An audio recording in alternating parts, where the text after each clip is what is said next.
So next up we have that which muscle is responsible for causing flexion at the distal interphalangeal joint of the ring finger? Now the answer would be flexor digitorum profundus. Let me explain about these flexors. So in the flexor compartment, there are two muscles which are important. That is the flexor digitorum superficialis and the flexor digitorum profundus. As you could see from this diagram that the superficialis muscle is present superficially and the profundus or the deep is present beneath that. Now the tendons or the fibers of the flexor digitorum superficialis splits at the level of the proximal phalanx so that they can insert at the base of the middle phalanx, whereas the fibers of the flexor digitorum profundus passes underneath and especially between this bifurcation, and then they go distal from there and they insert at the base of the distal phalanx. So as you could see that from this area to this is the distal phalanx. Here we have the middle phalanx and then we have the proximal phalanx. So if you can visualize this diagram, it will be very easy for you to identify or solve any MCQ. So what about the theory? So flexor digitorum superficialis and profundus are responsible for causing flexion, and the superficialis is inserted at the base of the middle phalanx, whereas the profundus tendon is inserted at the base of the distal phalanx. Now both of these are responsible for flexion, but which joints are important? So both the tendons flexes the wrist, MP joint and PIP joint. However, with the profundus, there is going to be an additional fourth joint, that is the distal interphalangeal joint. So that is the question asking that the flexion at the distal interphalangeal joint of the ring finger is caused by. So the answer will be flexor digitorum profundus. So next up we have a 28-year-old man who has a lacerated bone on the posterolateral aspect of the wrist with a knife. The wound is found to be located over the lateral aspect of the extensor retinaculum. So these directions are very important, that which area is involved on which side. So the question is asking that which structure is at greatest risk of injury. So the answer would be superficial branch of the radial nerve. To understand this, come to this diagram. Now this is the area of the extensor retinaculum on the extensor surface of the wrist joint. Now on the lateral side, which is this side, and this is going to be the medial side, we have two important structures. From the dorsal venous network is going to be the formation of the cephalic vein. So they can ask you about that. And the nerve which is present is a superficial branch of the radial nerve. Whereas on the other end, that is the medial side, from the dorsal network arises the basilic vein, and along with that we have the dorsal branch of the ulnar nerve.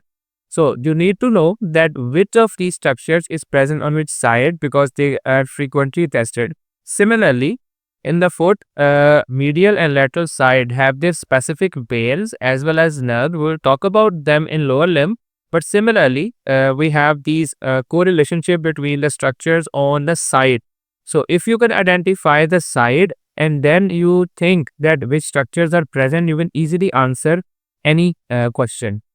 So next up we have that following are true for the ulnar nerve except. So they have given you options, out of which all of them are correct except. So you have to choose the wrong answer. So the wrong answer would be the ulnar nerve supplies the muscles of the thenar eminence. So as you could appreciate from this diagram that I have divided hand into four broad categories, that is the thenar group, hypothenar group, lumbricals, as well as the antrocia, the dorsal and palmar. Out of these thenar muscles, the abductor pollicis brevis, flexor pollicis brevis and opponens pollicis are supplied by the median nerve, whereas only one muscle of thenar group, that is the adductor pollicis, is supplied by the ulnar nerve. So the majority of thenar is supplied by the median nerve. So that is why this statement is wrong and it is our correct answer. Whereas in the hypothenar group, all of them, the abductor digiti minimi, the flexor digiti minimi, opponens digiti minimi and palmaris gravis, all are supplied by the ulnar nerve. So similarly, question can be restated that following are true for median nerve except. So in that case, if they have given you the statement that median nerve is supplying hypothenar group, then we have to think accordingly. Now, then we have the lumbricals, because the lateral two lumbricals supplied by the median nerve, whereas the medial lumbricals, also given the number 3rd and 4th, are supplied by the ulnar nerve, whereas the dorsal and palmar anterocii all are supplied by the ulnar nerve. Now, in the flexor compartment, superficial muscles, pronator teres, flexor carpi radialis, palmaris longus, and flexor digitorum superficialis are supplied by the median nerve, whereas flexor carpi ulnaris is the only muscle of the superficial group which is supplied by the ulnar nerve. However, in the flexor deep compartment, the flexor digitorum profundus is supplied medially by the ulnar nerve. However, the lateral component of the FTP, flexor pollicis longus, and pronator quadratus are supplied by the medial nerve. So, you have to memorize all these muscles, specifically the difference of innervation, so that you can easily answer or tackle the MCQ questions. So next up we have a 22-year-old man who got stabbed in the upper forearm, had a small but deep laceration. There is an obvious loss of the pincer movement involving the thumb and the index finger. Okay. And there is minimal loss of sensation. So the most likely nerve to be injured is. So as you could appreciate from this diagram that this is the forearm, number 1. This is the anterior aspect of the forearm. And further we have the upper forearm. So as per the MCQ, we have the upper forearm over here. Now in this area, if person develops any injury, then the likely nerve to be damaged is the anterior anterosseous nerve. Now anterior anterosseous nerve is basically a motor branch of the median nerve, which is present in the flexor compartment. So the median nerve is giving anterior anterosseous nerve. Now, anterior anterosseous nerve is basically supplying the deep flexor compartments, which are basically otherwise supplied by the median nerve, which I explained in the previous diagram as well. So, the name of that specific branch which is supplying the deep flexors is known as the anterior anterosseous nerve, and it is a purely motor nerve. There is no sensation supplied by the AIN, so that is very important. So, in terms of the nerve MCQs, it is always important to see that what are they asking, whether they're asking about some motor injury, whether they have given you any information about the sensations, so you can easily focus on the right answer. So talking about a bit of detail, so if the patient develops AIN injury, what will be the clinical picture? So there will be pain in the forearm, and the most important thing is the loss of the pincer movement. Now pincer movement is basically the movement by which we hold our pen. So if that is involved, then it is the anterior anterosseous nerve. If the patient presents with a complaint of pain in the wrist joint, movement of this joint is painful, especially at night, then we will think about the male median nerve in itself. So the loss of pincer movement is because of the innervation of the flexor pollicis longus and flexor digitorum profundus of the index as well as the middle finger. So if you have a good grasp of these concepts, these MCQs are going to be very easy for you in the exam. So next up we have that which muscle is not innervated by the median nerve. So this is the repetition of the concepts. So if you can add these handmade diagrams which I have provided you in these lectures, it will be very easy for you to go to these notes rather than going into the knowledge section, reading all the statements and going through all the MCQs. So if you could grasp these concepts, it will be very easy for you. As you could identify from this diagram, that the adductor pollicis is basically supplied by the ulnar nerve. It is one of the thenar group muscles. So first of all, remember these 4 broad headings. Then memorize their names, and then thirdly, remember the nerves which are supplying which muscles. So once you have a good grip of these concepts, it will be very easy for you. So next up we have a 56-year-old machinist whose arm got entrapped in a steel grinder. He is unable to extend the metacarpophalangeal joint and abduct the shoulder, and weakness of elbow and wrist. So by far we know that the extension is caused by a radial nerve, and abduction of shoulder we will take about the deltoid, and supraspinatus out of these deltoid is important, and also from the posterior cord the second branch is the axillary nerve. So it will be giveaway of our answer. that the two nerves which are coming from which area is going to be our answer. So we have identified that we have radial nerve and then we have the axillary nerve. And if we know that they are coming from the posterior part of the brachial plexus, as you will see from here, that the terminal branches of the posterior cord are the axillary, radial, whereas these other branches are also given. I have given the detail of this before. You can check that MCQ and go through the detail as well. So next up we have a 38-year-old man who presented with shoulder weakness and inability to initiate shoulder abduction. So up till now, we should bring something in our mind that the muscle which is responsible for initiating that shoulder abduction is the supraspinatus. Okay. So what are they asking? Which nerve is least likely to be functioning normally? Which is basically asking that which nerve is affected. So we have to, this is an indirect question. Basically, they have skipped the muscle and they have directly asked you the nerve which is supplying supraspinatus. So that nerve would be the suprascapular nerve. So quick revision of the rotator cuff muscle, we have the supraspinatus, infraspinatus, teres minor, and subscapularis. These three muscles are present on the posterior aspect. Subscapularis is present on the anterior aspect. You can go through their origin and insertion. Now regarding the innervation, supra and infraspinatus muscles are supplied by the suprascapular nerve. Teres minor is supplied by the axillary nerve, whereas the subscapularis is supplied by the upper and lower subscapular nerve. So you should be aware of their innervation and their function.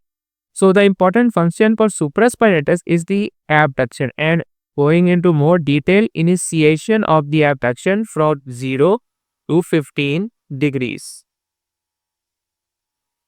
Now, infraspinatus and teres minor being present on the lateral aspect and posterior aspect are responsible for the lateral rotation, and subscapularis present on the medial and anterior aspect is responsible for the medial rotation. So next up we have that which structure articulates with the head of the radius superior. As you could appreciate from this diagram that here we have the radius, here we have ulna, and here we have the humerus bone. Now this is an illustration showing the elbow joint. Now there are few articulations between different parts of humerus and radius and ulna, and you need to know the specifications as well. So the capitulum of the humerus is articulating with the head of the radius. Similarly, the trochlea of the humerus is articulating with the trochlear notch of the ulna. Now, trochlear notch is a structure which is formed by anteriorly by the coronoid process and posteriorly by the olecranon. It is present like this. In the anterior part, we will have the coronoid. On the posterior, we will have olecranon. And the trochlea will articulate from above with this area. So you need to know all these articulations. They are very important. So next up we have that which anatomical structure lies within the spiral groove of the humerus. I guess we have discussed this before. So the answer would be radial nerve. Now, in addition to the radial nerve, we have the profunda brachiae artery, which is the B branch of the brachial artery. It also passes through the spiral groove of the humerus, and this spiral groove is present on the posterior aspect of the humerus. As you could appreciate from this diagram as well. So next up we have a 73-year-old lady with a long-standing atrial fibrillation developing into a cold and pulseless right hand. Brachial embolus is suspected and a brachial embolectomy is performed. Which structure is at the greatest risk of injury? So again, this is a relationship MCQ in which the relationship of brachial artery is being assessed. Now we know that median nerve is very closely present. There are two things, that brachial artery is closely related with the median nerve, and number two, that the relationship of median nerve in reference to brachial artery is that it is present laterally, then it becomes anterior, and then it becomes medial. So you need to remember all these things, that which structure is related to the other structure in which sequence. So all of these things are very important. So let me take some time to explain this diagram as well. So as you could see that axillary nerve is at rest at the surgical neck of humerus, Similarly, the radial nerve can be damaged being present in the spiral groove. And if there is a fracture of the medial epicondyle, then ulnar nerve is at risk. Similarly, in the lateral condyle, the radial nerve is again at risk, but it is more at risk in the radial groove and less at risk at the lateral epicondyle, but they can be asked. Similarly, in the front, there is brachial artery. So if there is midshaft fracture or even the supracondylar fracture, there could be laceration of the brachial artery as well. So all of these structures are important to the specific sites. You need to remember these sites, that which site is associated with which nerve or which vesicle injury. So next we have what is the course of the median nerve? I have explained that in the previous MCQ, that it is the lateral to anterior to median. You could also appreciate from this that initially it is present laterally, then it comes anterior, and then in the cubital fossa it is the most medial structure. So next up we have that which structure attaches the periosteum to the bone. So the answer would be the Sharpe's fibers. So come to this diagram, that here we have the compact bone, and on the compact bone we have a covering of periosteum. We are asking that what is the structure is responsible for causing the adherence of the bones, compact bone and the periosteum, and these are the Sharpe's fibers or the perforating fiber, which is the other name for these fibers. As you could appreciate from this, these are actually the site of insertion or attachment for the muscles and tendons, and they provide strong adherence of the muscles and tendons to not only the periosteum, but also they adhere strongly the periosteum to the compact bone as well. So now we have the which muscle is responsible for initiating the abduction of the shoulder. I have explained this before, that is the supraspinatus. So regarding the abduction, we have different degrees and each muscle is responsible for each of these categories. So first of all, we have the supraspinatus, which is responsible up to 15 degrees. Then we have the deltoid, which is responsible for 15 to 90 degrees. Then we have trapezius as well as serratus anterior, which are responsible for more than 90 degree abduction. So these are very important. They are frequently tested. So do let me know in the comments that what is the specific nerve supply for all these muscles, so that you can revise that part as well.